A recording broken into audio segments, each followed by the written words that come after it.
Apa itu kebaikan? Mengapa kita harus berbuat baik? Apa yang membuat suatu tindakan benar atau salah?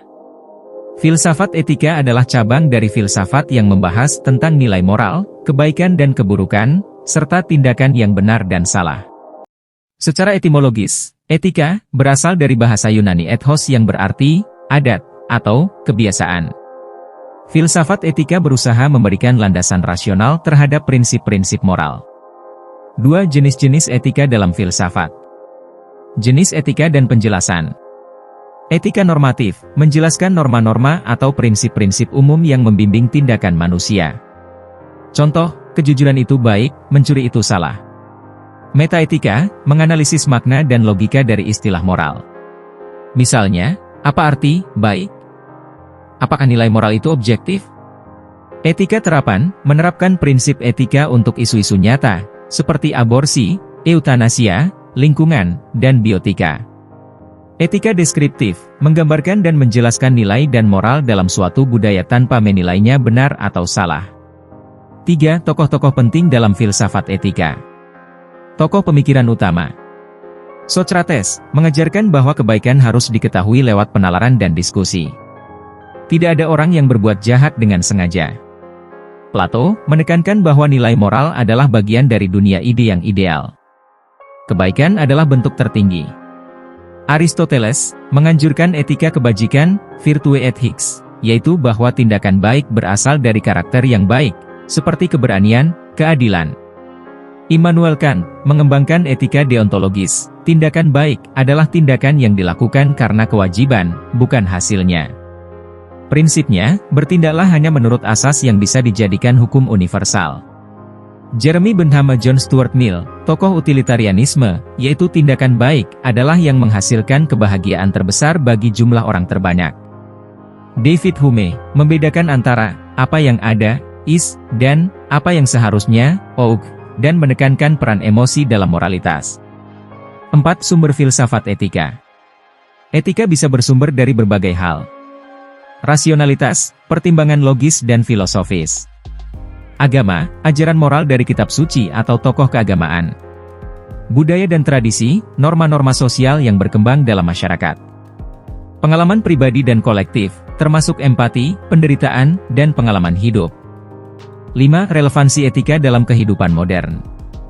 Etika sangat penting dalam bidang seperti bisnis, etika bisnis, kesehatan, biotika, lingkungan, etika lingkungan, teknologi, etika digital dan AI, politik dan hukum.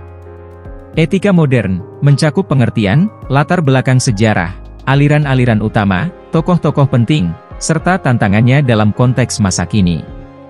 Pengertian etika modern. Etika modern adalah bentuk perkembangan etika yang muncul sejak abad ke-17 hingga sekarang, ditandai dengan penekanan pada rasionalitas, otonomi individu, dan universalisme moral. Etika modern berusaha memberikan dasar yang lebih objektif dan rasional terhadap penilaian moral, dibandingkan etika tradisional yang banyak dipengaruhi oleh agama, mitos, atau budaya lokal. Etika modern berangkat dari pandangan bahwa manusia adalah makhluk rasional yang mampu menentukan sendiri apa yang benar dan salah melalui akal budinya, bukan sekadar mengikuti tradisi atau otoritas. Latar belakang sejarah etika modern. Etika modern lahir sebagai bagian dari gerakan pencerahan, Enlightenment, di Eropa. Periode ini dicirikan oleh kepercayaan pada rasio sebagai alat utama memahami dunia. Penolakan terhadap otoritas dogmatis, khususnya agama. Meningkatnya perhatian terhadap kebebasan individu, hak asasi manusia, dan kemajuan moral. Tokoh seperti René Descartes, John Locke, dan Immanuel Kant memelopori perubahan cara pandang terhadap etika sebagai sistem otonom yang bisa dijelaskan dan diuji secara rasional. Aliran-aliran etika modern. 1. Deontologi, etika kewajiban, Immanuel Kant. Prinsip utama, tindakan dinilai benar atau salah berdasarkan niat dan kewajiban, bukan akibatnya. Imperatif kategoris, bertindaklah hanya menurut prinsip yang bisa kamu kehendaki menjadi hukum universal. Menekankan bahwa setiap manusia harus diperlakukan sebagai tujuan, bukan sekadar alat. 2. Utilitarianisme, Jeremy Bentham John Stuart Mill. Tindakan baik adalah yang menghasilkan kebahagiaan terbesar bagi jumlah orang terbanyak. Moralitas diukur berdasarkan konsekuensi dari tindakan. Mengutamakan prinsip manfaat, efisiensi, dan hasil akhir yang positif. 3. Etika kebajikan modern Elizabeth Anscombe, Alasda Irma Intire. Menghidupkan kembali ide Aristoteles tentang karakter dan kebiasaan baik, virtues. Moralitas bukan sekadar perbuatan, tetapi pembentukan karakter. Menekankan pentingnya komunitas dan tradisi moral dalam membentuk etika. 4. Etika eksistensialisme Jean-Paul Sartre, Simone de Beauvoir. Moralitas didasarkan pada kebebasan pribadi dan tanggung jawab eksistensial. Manusia menciptakan makna moral melalui pilihan bebasnya sendiri. Tidak ada moralitas yang universal atau absolut. 5. Etika diskursus Jürgen Habermas. Etika harus dibangun melalui komunikasi rasional dan dialog antar subjek. Kebenaran moral muncul dari konsensus dalam diskusi terbuka dan bebas dari tekanan. Ciri-ciri etika modern. Rasional dan sistematis, disusun berdasarkan logika, bukan sekadar kebiasaan atau tradisi. Otonom, manusia sebagai agen moral yang mandiri, bukan hanya pengikut norma luar. Universalitas, prinsip moral berlaku untuk semua, bukan hanya untuk kelompok tertentu. Kritis terhadap tradisi, tidak menerima begitu saja norma moral yang diwariskan tanpa alasan rasional. Berorientasi pada individu, mengutamakan martabat dan kebebasan individu. Tokoh-tokoh penting etika modern. Tokoh dan kontribusi. Immanuel Kant mendirikan sistem etika deontologis dan memperkenalkan imperatif kategoris. Jeremy Bentham merumuskan utilitarianisme kuantitatif berdasarkan kalkulasi kebahagiaan.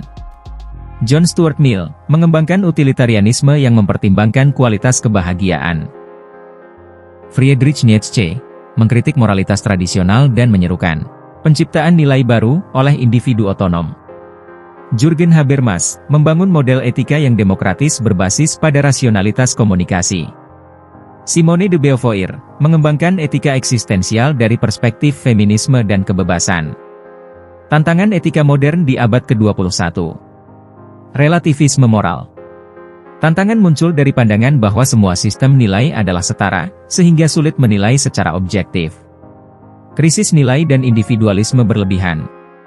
Etika modern terkadang dianggap terlalu menekankan otonomi individu sehingga melemahkan rasa tanggung jawab sosial. Kemajuan teknologi. Perkembangan AI, rekayasa genetika, dan big data menciptakan dilema etis baru yang belum diatur secara tuntas oleh teori etika klasik.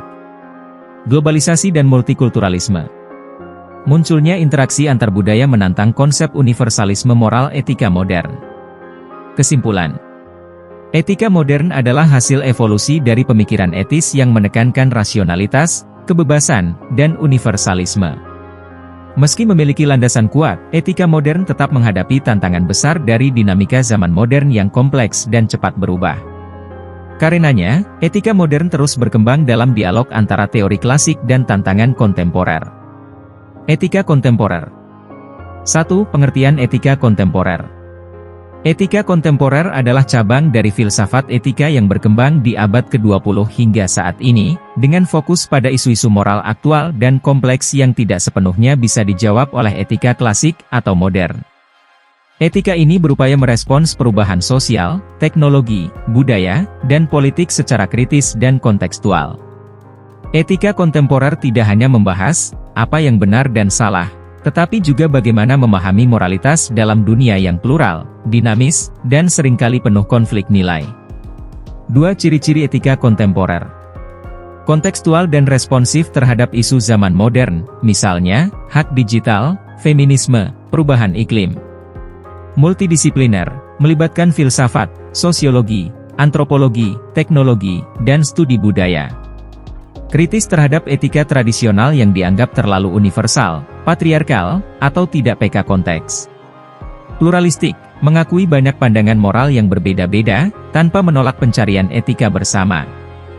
Berorientasi pada keadilan sosial, emansipasi, dan keberlanjutan.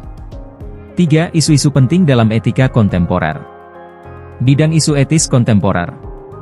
Teknologi privasi digital, kecerdasan buatan, AI, rekayasa genetika, deepfake, cyber ethics.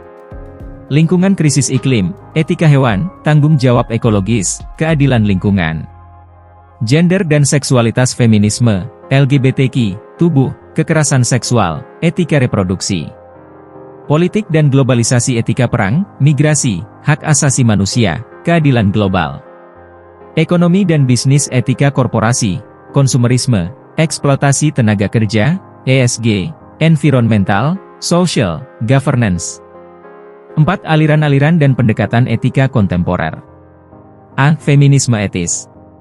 Kritik terhadap etika tradisional yang maskulin dan hierarkis. Menekankan etika perawatan, ethics of care. Empati, hubungan, dan perhatian yang rentan. Tokoh, Carol Gilligan, Nell Noddings. B. Etika postmodern. Menolak klaim kebenaran universal. Menekankan keberagaman moral, subjektivitas, dan kritik terhadap kekuasaan dalam struktur etika. Tokoh, Michel Foucault, Jean-François Lyotard. C. Etika lingkungan. Mengembangkan moralitas yang melampaui manusia, non-antropocentrik. Menyoroti pentingnya hak alam, spesies lain, dan tanggung jawab ekologis. Tokoh, Arne Naes, Deep Ecology, Aldo Leopold. D. Etika diskursus dan komunikatif. Etika lahir dari dialog rasional dan keterbukaan antar warga masyarakat. Bertujuan mencapai konsensus moral melalui komunikasi bebas. Tokoh, Jürgen Habermas, Karoto Appel. E. Etika eksistensial dan identitas. Menekankan peran kebebasan individu, pengalaman hidup, dan krisis eksistensial. Moralitas adalah hasil pilihan sadar dan tanggung jawab terhadap diri dan orang lain. Tokoh, Jean-Paul Sartre, Simone de Beauvoir. 5. Tokoh-tokoh etika kontemporer, ringkasan. Tokoh yang fokus etika. Carol Gilligan. Ethics of Care, pengembangan moral berbasis relasi, bukan hukum universal. Michel Foucault. Etika sebagai praktik pembentukan diri dan kritik terhadap kekuasaan moral. Jürgen Habermas. Etika sebagai hasil dari diskursus dan konsensus demokratis. Peter Singer. Utilitarianisme kontemporer, etika hewan, dan etika global. Arne Naes. Etika lingkungan yang mendalam, deep ecology, menghormati semua bentuk kehidupan. Judith Butler. Etika gender dan identitas, menantang norma moral dominan melalui performativitas. 6. Tantangan etika kontemporer. Relativisme versus universalisme. Bagaimana membangun nilai bersama di tengah pluralitas nilai dan budaya. Krisis global. Pandemi, perubahan iklim, dan konflik politik membutuhkan pendekatan etika yang kolaboratif dan transnasional. Etika dan teknologi. Perkembangan AI, bioteknologi, dan data membuat batas etis menjadi kabur. Dekolonisasi moral.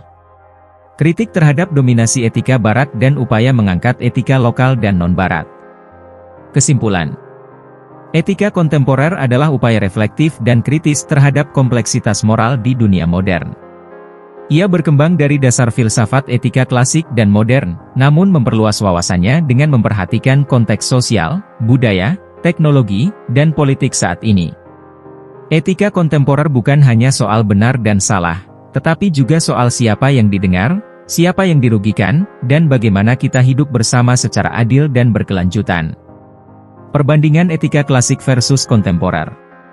Contoh studi kasus, misalnya, etika AI atau etika feminisme.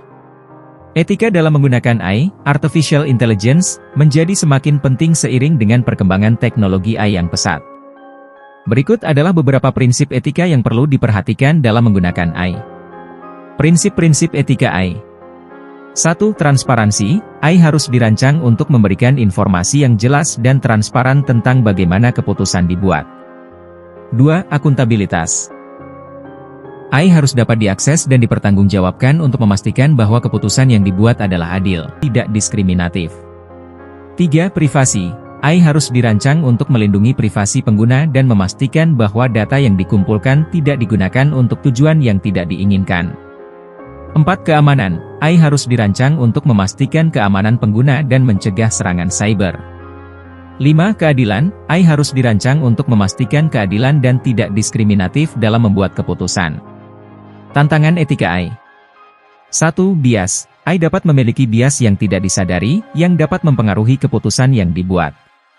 2. Ketergantungan, AI dapat membuat pengguna tergantung pada teknologi, yang dapat mempengaruhi kemampuan pengguna untuk membuat keputusan sendiri. 3. Kehilangan pekerjaan, AI dapat menggantikan pekerjaan manusia, yang dapat mempengaruhi kesejahteraan ekonomi dan sosial. 4. Keterlibatan manusia, AI dapat mengurangi keterlibatan manusia dalam proses pengambilan keputusan, yang dapat mempengaruhi kemampuan manusia untuk membuat keputusan yang tepat. Cara mengatasi tantangan etika AI. 1. Desain AI yang etis. Desain AI yang etis dapat membantu mengatasi tantangan etika AI. 2. Pengawasan dan regulasi. Pengawasan dan regulasi dapat membantu mengatasi tantangan etika AI. 3. Pendidikan dan pelatihan. Pendidikan dan pelatihan dapat membantu mengatasi tantangan etika AI. 4. Keterlibatan masyarakat. Keterlibatan masyarakat dapat membantu mengatasi tantangan etika AI. Contoh penerapan etika AI. 1. Google. Google telah mengembangkan prinsip-prinsip etika AI yang jelas dan transparan. 2. Microsoft. Microsoft telah mengembangkan kerangka etika AI yang memprioritaskan privasi, keamanan, dan keadilan. 3. IBM. IBM telah mengembangkan prinsip-prinsip etika AI yang memprioritaskan transparansi, akuntabilitas, dan keadilan.